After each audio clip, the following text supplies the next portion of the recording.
안녕하십니까. 반갑습니다.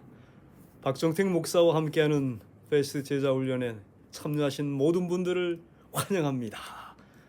환영의 음악을 좀 들으십시다. 여러분 어떻게 지난 한 주간도 행복하셨습니까?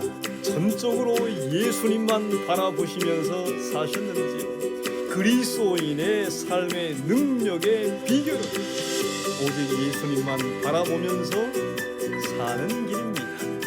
여러분 그 앵무새를 훈련할 때 그렇게 훈련한다고 그러지 않습니까? 검은 보자기를 이렇게 덮어씌우고 계속 반복한다고 그러지요. 안녕하세요. 혹은 감사합니다, 사랑해요 이런 단어들을 계속 반복합니다. 그래서 이 앵무새가 검은 보자기 바깥에서 들려오는 그 음성에 집중하는 것이지요. 그렇게 해서 반복 훈련을 통해서 온전히 집중함으로 인해서 그런 언어 훈련을 한다고 그럽니다. 여러분 우리가 살아가면서 이 세상에서 전적으로 예수님만 바라보면서 살아야 합니다. 어떤 사람들은 노예로 잡혀가야, 혹은 요셉처럼 교도소에 들어가야 전적으로 예수님만 바라보는 것을 터득하는 분들도 있습니다. 그러나 그러기 전에 미리 빨리 배워버리는 것이 최고입니다. 여러분 오늘은 그리스도인으로 살기 세 번째 유혹 극복하기입니다. 성구 암송은 여러분 잘 하고 계시지요? 꼭 암송하고 참석하셔야 합니다. 성경 연구도 잘 해 오시고 계시지요? 여러분 정말 중요한 것은 배운 것들을 실천하는 것입니다. 모든 변화는 일순간에 일어나지 않습니다. 그러나 변화는 즉시 일어납니다. 성구 암송에 여러분 매진해 주시기 바랍니다. 그리스도를 늘 바라보면서 살아야 하는데 그 길은 말씀을 늘 펴놓고 살아야 되는데 그러지 못하기 때문에 그렇게 할 수 있는 위대한 길이 말씀을 암송하는 것입니다. 암송한 말씀을 계속 묵상하면서 사는 것이지요. 오늘의 기억절, 지난 1단계, 2단계, 1단계 1과 2과 3과 기억절을 함께 다 같이 외워보겠습니다. 예레미야 시작. 예레미야 31장 3절. 옛적에 여호와께서 나에게 나타나사 내가 영원한 사랑으로 너를 사랑하기에 인자함으로 너를 이끌었노라 하였느니라. 예레미야 31장 3절. 요한복음 15장 5절. 나는 포도나무요 너희는 가지라. 그가 내 안에 내가 그 안에 거하면 사람 열매를 많이 맺나니 나를 떠나서는 너희가 아무것도 할 수 없느니라. 요한복음 15장 5절. 요한일서 1장 9절. 만일 우리가 우리 죄를 자백하면 그는 미쁘시고 의로우사 우리 죄를 사하시며 우리를 모든 불의에서 깨끗하게 하실 것이요. 요한일서 1장 9절. 감사합니다. 혹시 두 분 계시면 한 분 한 분 이렇게 외우시고 서로 점검해 주시면 좋겠습니다. 여러분 요한일서 1장 9절 말씀을 암송하면서 묵상하면서 하나님께서 뭐라고 말씀하시던가요? 요한일서 1장 9절에서 원칙을 한 문장 찾는다라고 할 것 같으면 어떻게 찾을 수 있을까요? 각자 다를 것입니다. 말씀해 보시죠. 정말 이 구절에서 중요한 단어는 어떤 단어였습니까? 네, 내려놓으라. 좋습니다. 네, 또 다른 분은 자유롭게 살라. 좋습니다. 죄책감, 어떤 압박, 이 모든 것을 하나님께 다 고함으로 인해서 자유롭게 살라라는 것이지요. 욕심을 버려라. 좋습니다. 다양한 원칙들, 또 다양하게 하나님께서 성령을 통해서 깨우쳐 주셨을 것입니다. 이 요한일서 1장 9절을 한 주간 외우시면서 여러분의 삶에 어떻게 적용하셨습니까? 정말 내 삶이 이번 한 주간 동안 이 구절을 암송하고 묵상하면서 변화되고 달라진 것이 있다면 무엇인가요? 이제 성경 연구 1번 들어가겠습니다. 여러분들이 찾아오신 답을 제 질문이 끝나자마자 즉시 말씀을 해주시면 좋겠습니다. 오프라인으로 하면 서로 대화가 잘 되지만 온라인이기 때문에 그럴지라도 즉시 답을 하시면 좋겠습니다. 1번입니다. 성경에서 언급한 모든 사람에게 공통적인 한 가지 문제는 무엇입니까? 여러분이 적어오신 답은 무엇입니까? 네, 시험 당함입니다. 시험. 모든 사람이 시험을 당한다라는 것이 공통적인 사실이지요. 노트 한번 봅니다. 우리에게 가장 큰 유혹은 우리의 초점을 그리스도에게서 세상의 어떤 것으로 돌리게 하는 것이다. 가장 큰 유혹은 우리의 눈을 그리스도로부터 세상의 어떤 것으로, 그것이 사람이든 사물이든 세상의 어떤 것이든 그리스도로부터 돌리게 하는 것이 가장 큰 유혹입니다. 그러므로 믿음은 예수님을 바라보는 것이 믿음이고, 예수님을 쳐다보고 예수님을 바라보고 예수님을 생각하는 것이 믿음입니다, 여러분. 2번입니다. 시험. 모든 사람이 당하는 이 시험. 그러면 그 시험의 곧 유혹의 근원은 무엇입니까? 여러분이 적어오신 답을 말씀해 주시죠. 네, 욕심입니다. 네, 욕심. 야고보서 있는 말씀처럼 욕심입니다. 노트 한번 봅니다. 우리는 다 같이 읽습니다. 시작. 우리는 탄생의 시점부터 유혹의 요구에 항복하도록 우리를 압박하는 죄된 본성과의 필사적인 전투에 놓여 있다. 이 투쟁은 그리스도인이 된 이후에도 사라지지 않는다. 여러분, 왜 우리가 시험을 당합니까? 예수님 믿어도 시험을 당하는가요? 네. 여기 이렇게 이 지구가 있습니다. 원래 하나님께서는 정말 아름답게 온전하게 정말 행복하게 인류가 살 수 있도록 창조하셨습니다. 그러나 사단이 들어와서 유혹함으로 인해서 이 지구가 이렇게 온통 가시 지구가 되었습니다. 그러므로 이 지구 안에 사는 사람은 예수님을 믿지 않는 사람도 시험과 유혹에 빠질 뿐만 아니라 예수님을 믿는 사람도 시험과 유혹이 있습니다. 이유는요, 이 지구가 그렇기 때문에 그렇습니다. 그러나 우리 예수님께서 이 세상에 오셔서 십자가에 달려 돌아가심으로 그리스도의 왕국을 만드셨지요. 저와 여러분은 이 안에 있습니다. 네. 그러나 여러분, 내가 예수님을 믿는다 할지라도 이 지구 자체가 이미 죄악으로 물들어져 있고 가시가 나 있는 상황이기 때문에 예수님을 믿는 사람이나 믿지 않는 사람이나 모두가 다 시험을 당하는 것입니다. 그러나 우리는 예수님의 십자가 아래서 그리스도와 함께 이 그리스도의 나라에 속해 있다라는 것을 기억할 필요가 있습니다. 그러므로 이 시험과 유혹은 믿는 사람이라 믿지 않는 사람이라, 내가 예수님 믿었는데 왜 이런 유혹과 시험과 어려움이 닥쳐오는가? 여러분, 이 지구가 죄악으로 물들어져 있기 때문에 그렇습니다. 그러나 이 죄악이 사라지는 날, 이 모든 것이 사라지는 날, 그때에 이 가시가 다 없어지고 새롭게 창조되어질 때에는 모든 것이 사라지게 되는 것입니다. 3번 보겠습니다. 승리가 가능하다면 어디에서 오는 것인가? 여러분, 이 유혹과 시험이 계속 다가오지만은 그러나 우리 예수 그리스도를 믿는 우리들은 승리할 수 있습니다. 그 승리의 그 비결과 능력이 어디에서 오는가? 이 질문이 3번입니다. 여러분이 적어오신 답은요? 오직 예수 그리스도로 말미암아서 승리가 우리에게 이르러 옵니다. 노트 한번 보시죠. 그러므로 주님을 찬양하라.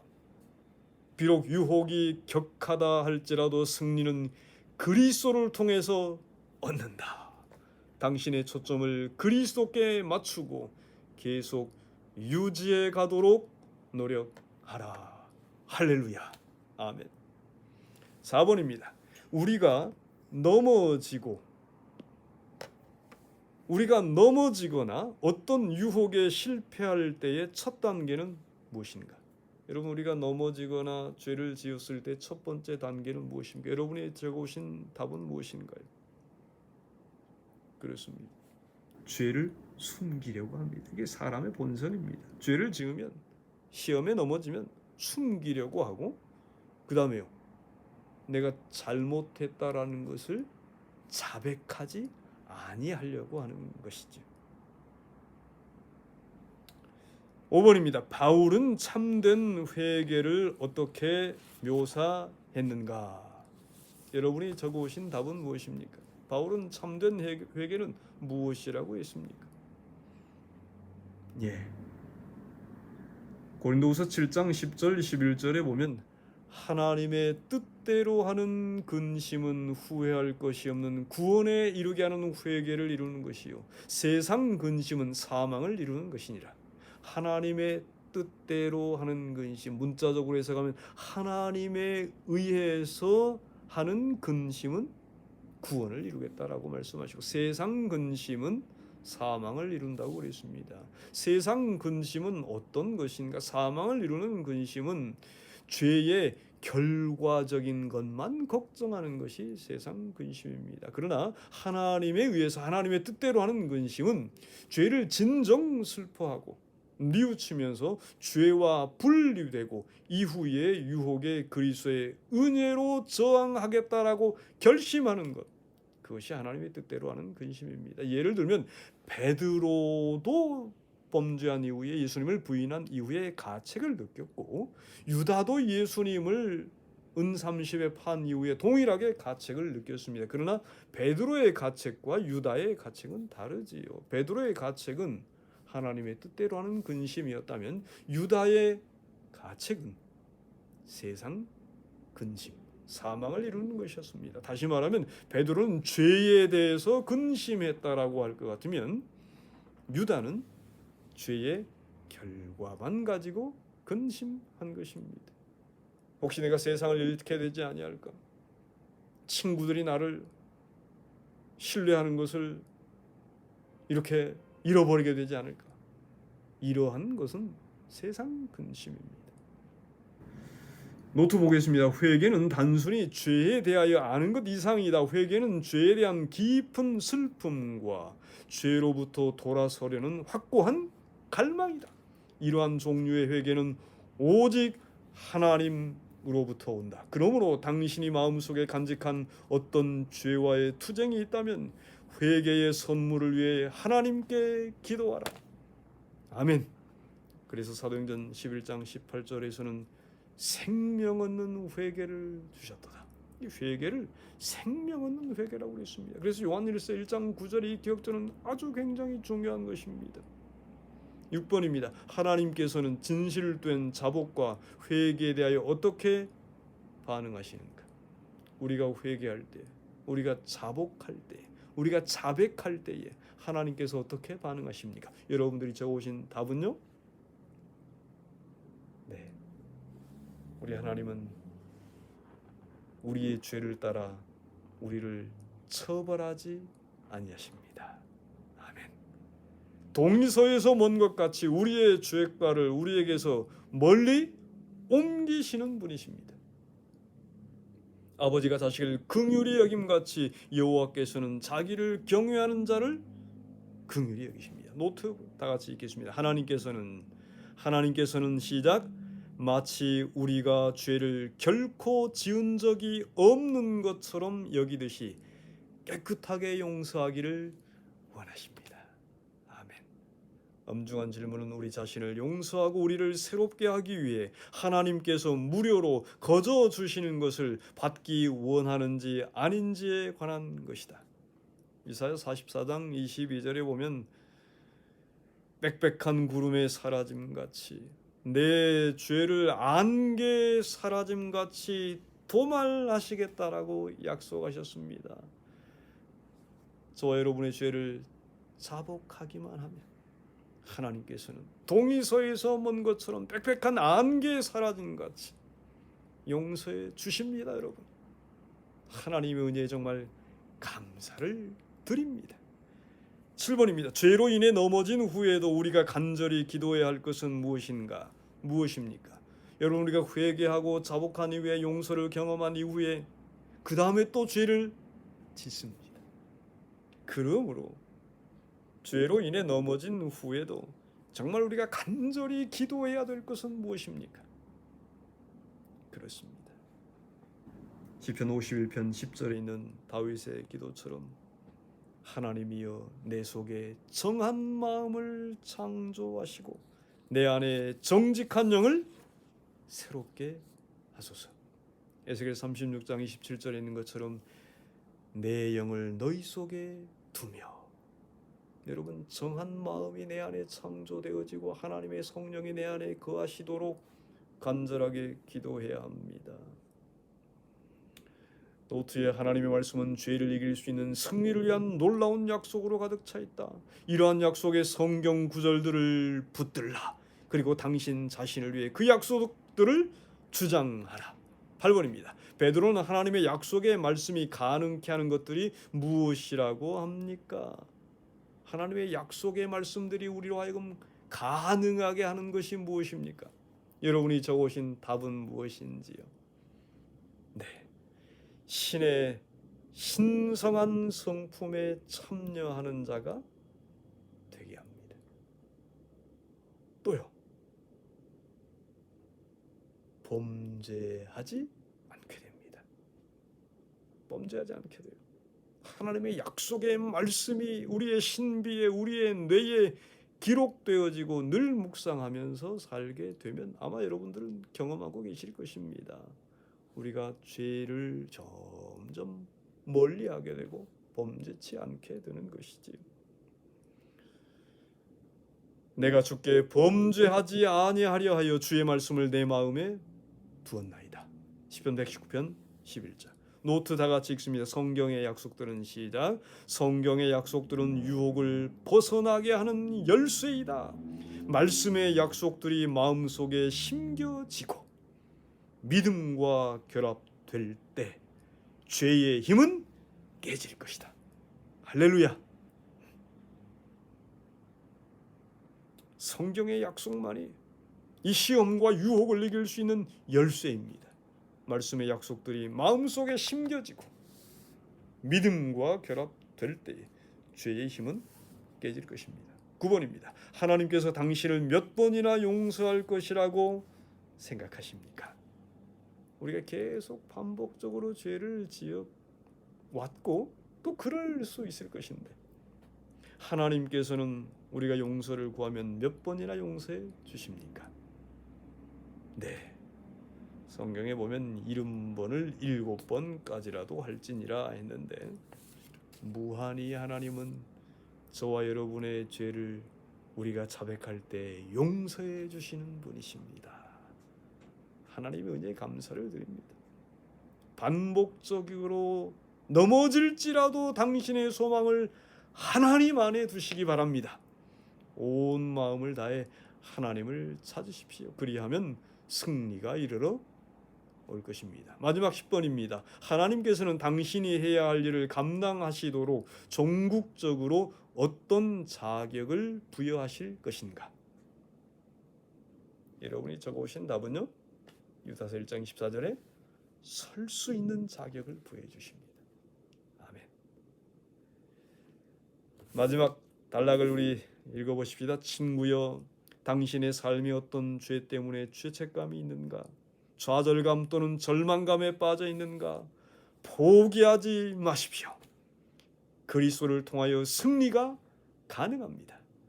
하나님의 완전하신 타이밍과 하나님 자신의 너그러운 방법 안에서 승리가 가능합니다. 극복하기 위해 꼭 알아야 할 것을 하나님께서 당신에게 보여주실 것입니다. 그러므로 지금 정직하십시오.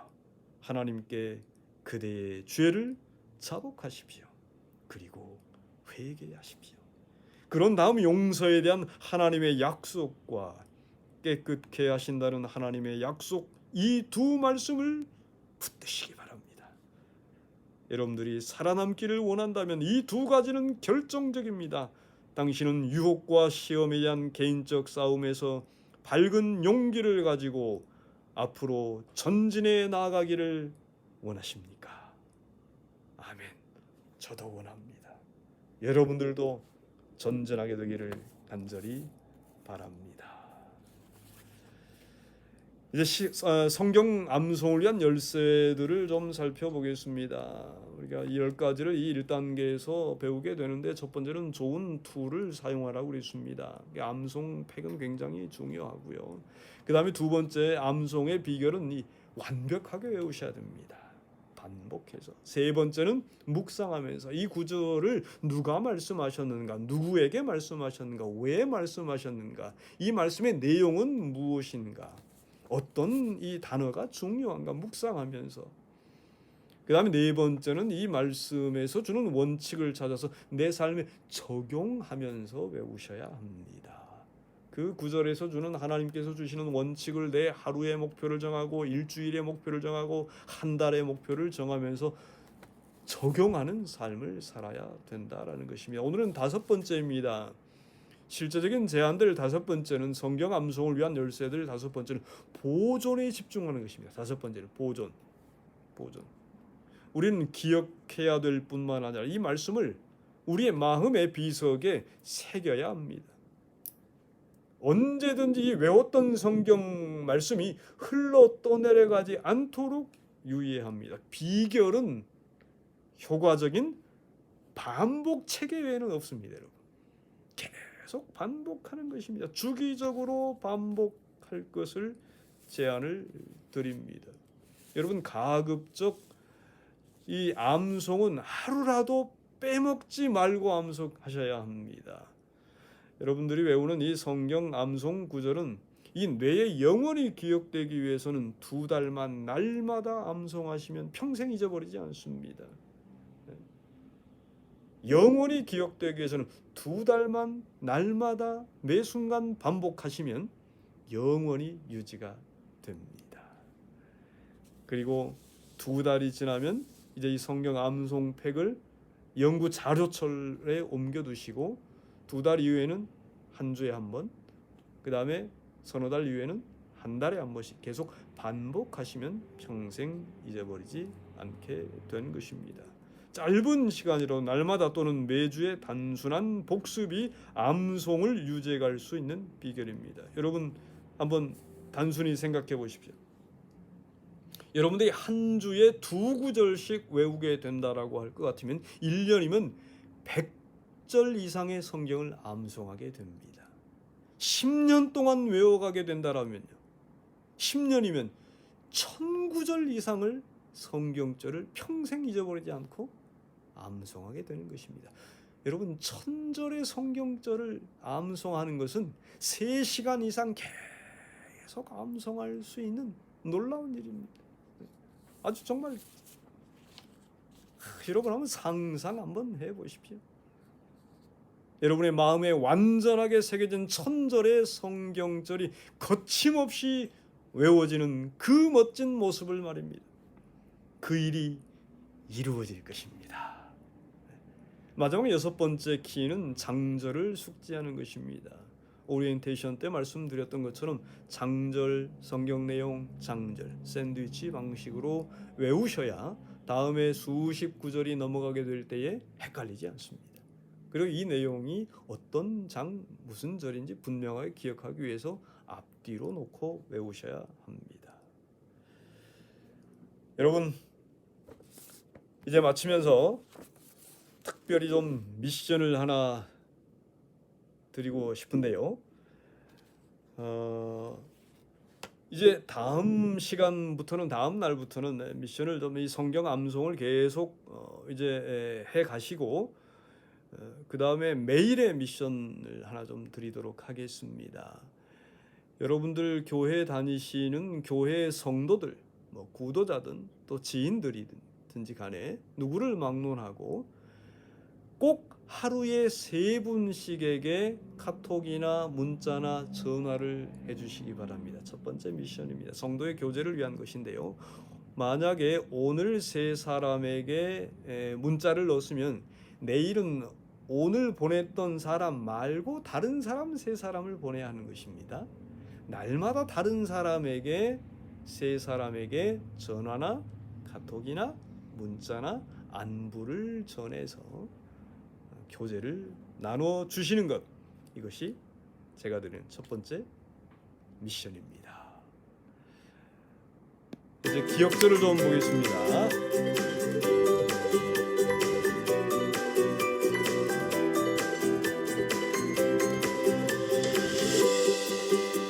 다음 주 기억절입니다. 다음 주 기억절은 잠언 3장 5절 6절입니다. 너는 마음을 다하여 여호와를 신뢰하고 내 명철을 의지하지 말라. 너는 범사의 그를 인정하라. 그리하면 내 길을 지도하시리라. 잠언 3장 5절 6절. 여러분 예레미야 31장 3절, 요한복음 15장 5절, 요한일서 1장 9절, 잠언 3장 5절 6절.